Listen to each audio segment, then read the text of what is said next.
Hey everybody, it's Neenah. Welcome back to my YouTube channel and blog.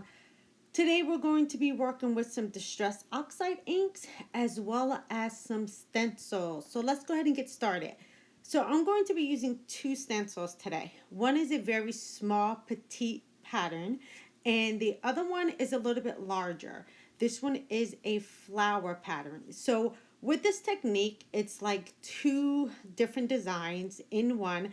Just make sure that one of the designs of your stencils is smaller than the other one. I'm going to be using two colors of distressed oxide ink, the picked raspberry and the peacock feathers, two of my favorite colors.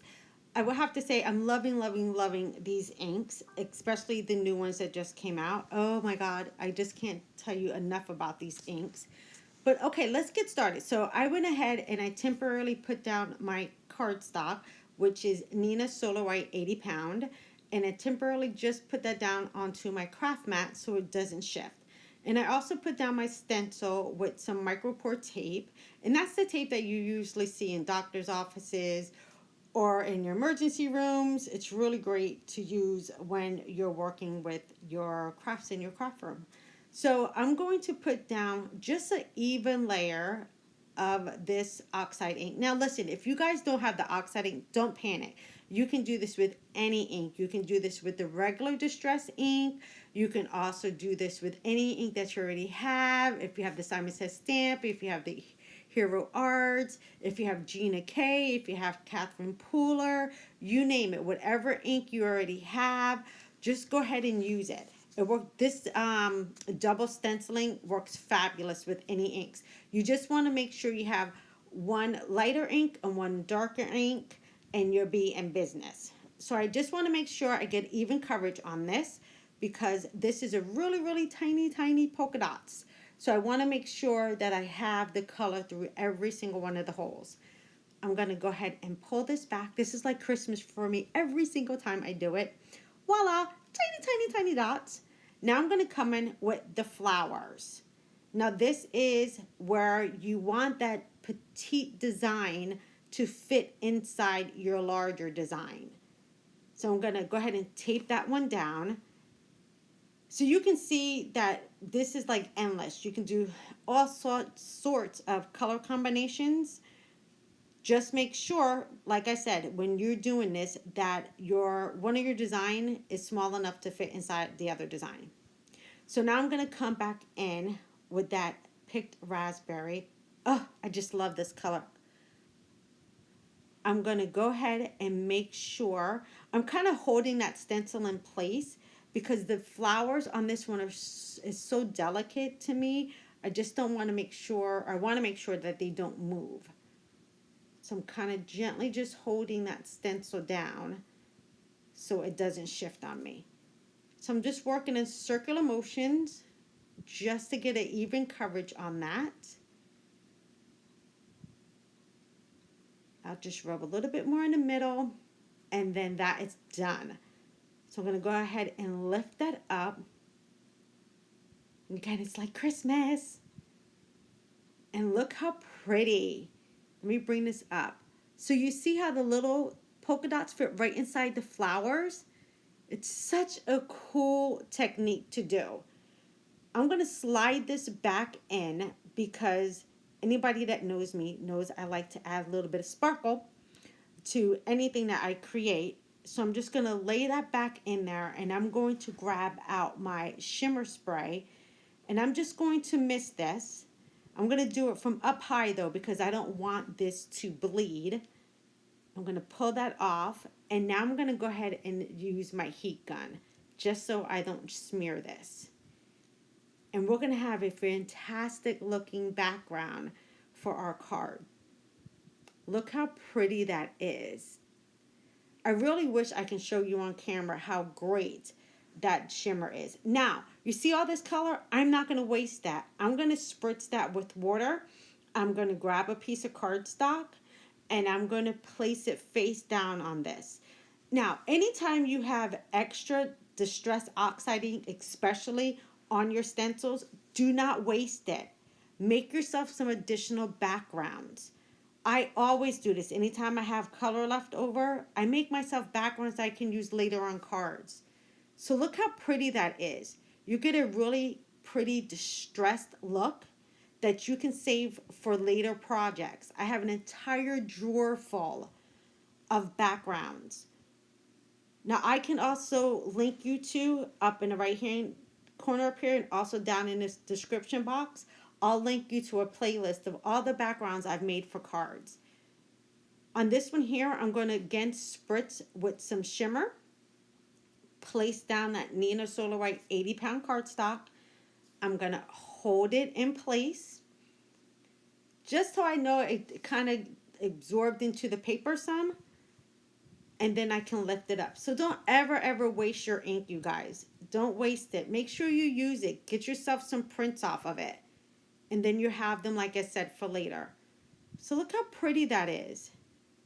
Now when you need to make cards for later, you really just need to put on a sentiment and you'll be good to go.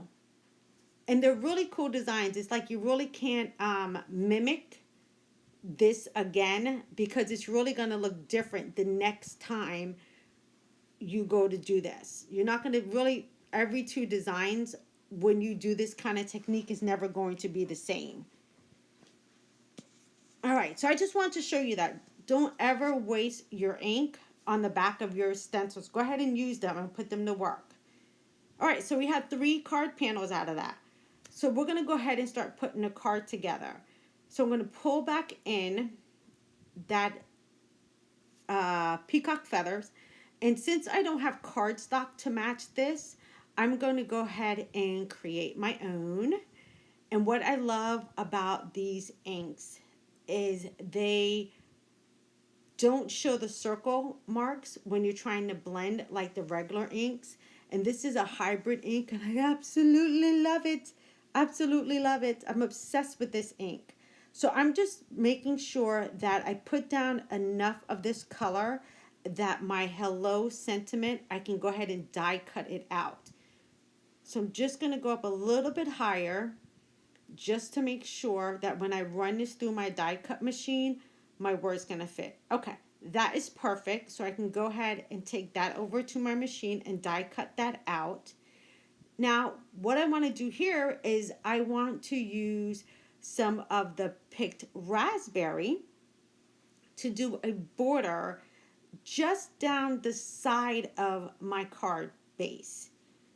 I don't have this color as well, so I'm going to make my own. Now, I could have found a piece of pink cardstock and either cut down strips of that, or I could have also cut down, used this white paper as well, and just made a background really quick and just cut down pieces of that as well. But nobody's going to notice that I actually have smeared this on haphazardly, really, and just put my card panel on top. So nobody's going to see all the mess behind this because that pretty flower and polka dot's going to be sitting on top of it.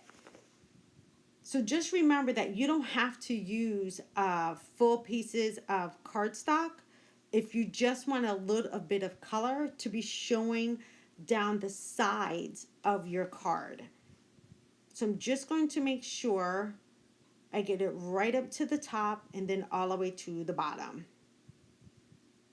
Look how pretty that color is. Oh, I keep saying this is probably one of my favorite colors so far. So far, because you know, there's going to be more and I'll be hooping and hollering about that as well. All right, so I can go ahead and tear that off. And look how pretty. Now when we bring in our card panel, look, nobody knows. Nobody knows that there's a mess going on underneath there. We just have the color down the sides.